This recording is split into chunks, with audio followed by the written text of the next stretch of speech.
for enlightening us with your talks, your energy, first of all.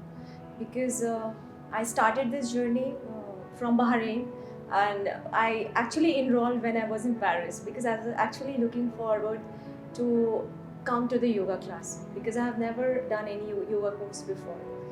So here my energy pulled us, and when I reached here, then after I informed my parents that I'm here because they're not allowing me to come in India right now.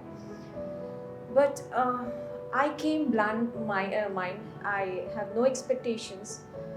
The only thing I want in me is to upgrade my energy.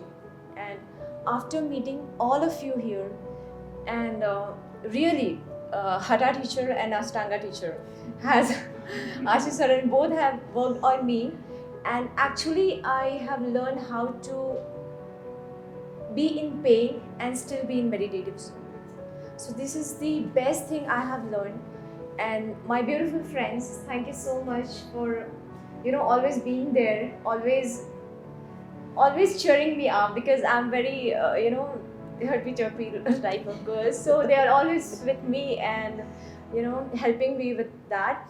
And at the same time, Swamiji for helping me in meditation, and Sir Pranayama, thank you so much, because I was not into yoga much, but I was in the Bhakti Marg more, and much more in singing and everything.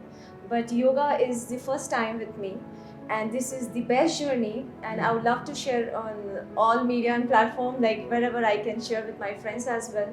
And I would love that people should know about this and how yoga enlightens people, how it helps you to understand why we are suffering from the pain or whatever the loopholes in our own, whatever the wall we have created among ourselves. So thank you so much, everyone. Thank you so much. I'm blessed to have here, and I hope I'll keep coming and eating food with you, all of you. And thank you so much. I trouble him always with because I'm so much in photos and all that. Please, I know I'm doing this picture. Thank you so much. Hare Krishna. Thank you so much.